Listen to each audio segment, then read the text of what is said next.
Max Gorlin, Melbourne Football Club. You're listening to the Coaches Panel. This is Nat Fyfe from the Fremantle Footy Club. Trent Cotchin from the Richmond Footy Club. Scott Pendlebury from the Collingwood Football Club. You're listening to the Coaches Panel. Patrick Cooch from the Carlton Footy Club. It's Rory Sloane here from the Adelaide Crows. This is Tom Mitchell from the Hawthorn Footy Club, and you're listening to the Coaches Panel.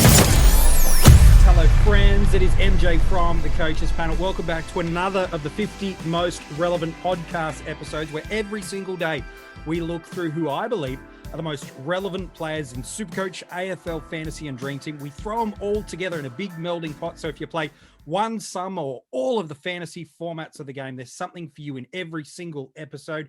We find ourselves today at number 44, a bit of a breakout candidate for many players. And so we thought we'd get one of the breakout candidates of the fantasy footy community. I've got Louis. You can follow him, by the way, on Twitter at LouisAF. Hello, buddy. How are you? Good, thanks, MJ. Thanks for having me on the show today, mate. Pretty keen to unwrap what's probably a little bit of a speculative player this year.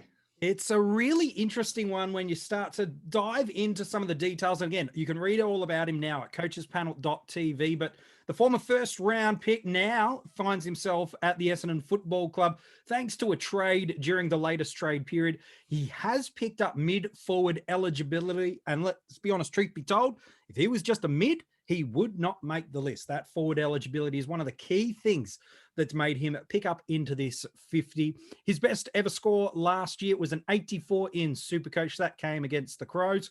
While in AFL Fantasy, it was a 75 against the Western Bulldogs. That's not an adjusted score.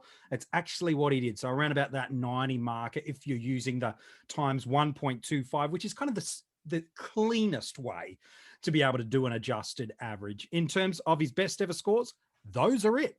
That is as best as he's ever done.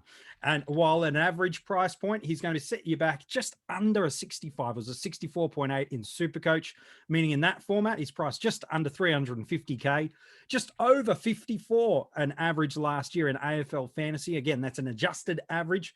They've bumped that up to a 67.75 in AFL Fantasy.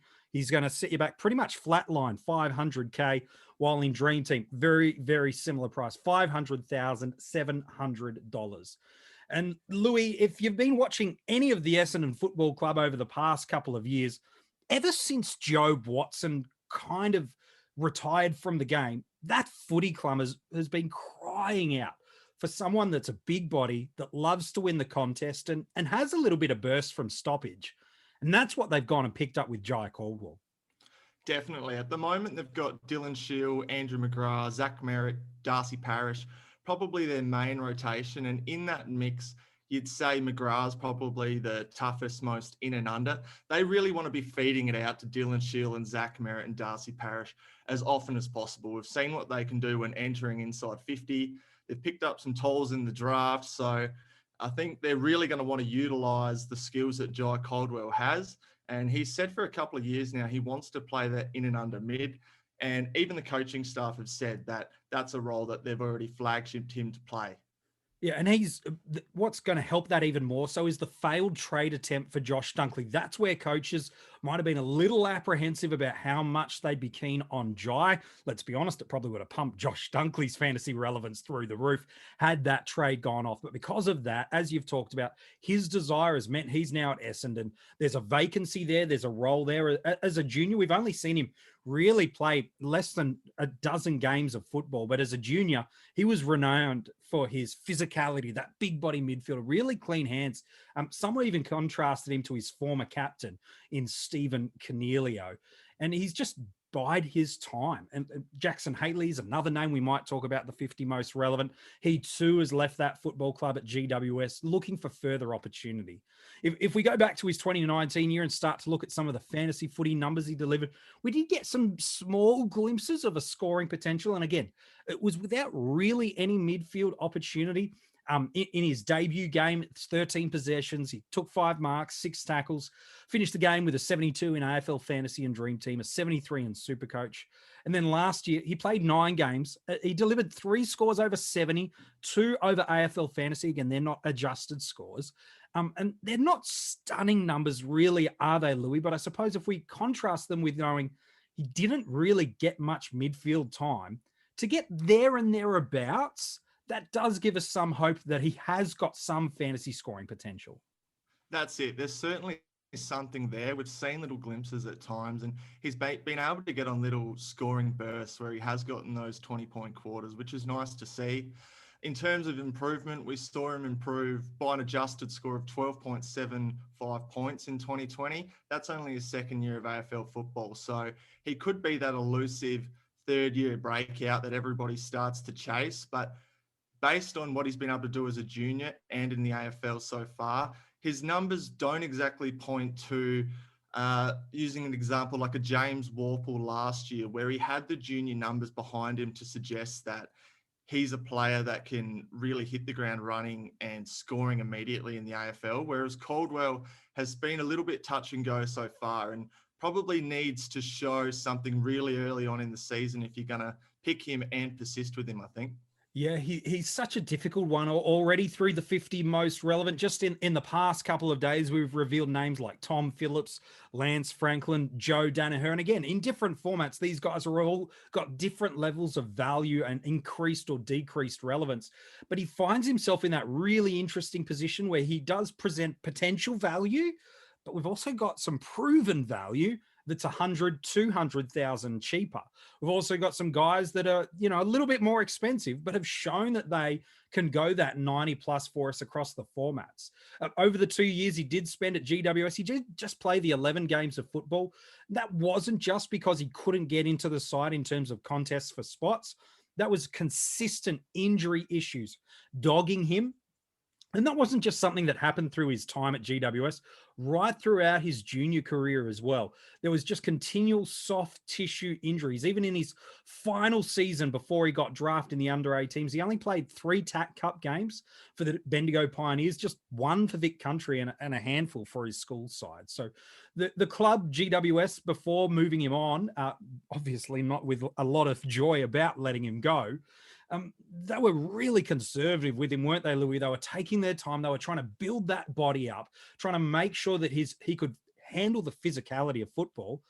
And I suppose that's now some positives for Essendon, because everything coming out of Essendon and out of Jai himself, he believes he's got on top of some of those physicality issues and feels like he should be able to play some consistent footy. Yeah, you're spot on, MJ. And that's probably where some of the uncertainty lies, because he was fit at GWS at times, but just wasn't given the opportunity because it was such a strong team, as well as building his body up. So from an Essendon perspective, they've really recruited Jai Caldwell at the perfect time in his career. They can entirely mould him the way that they want him to play. And that's going to be governed by Ben Rutten, who's the new coach, who is definitely worth touching on as well, because are we going to see a new game style from Essendon in 2021, or are we going to see an adaptation of what John Worsfold was able to do for the Bombers last year? Yeah, and ultimately, we're only going to get a couple of glimpses of that through the pre-season. We're not going to get that full clarity about what that actually is.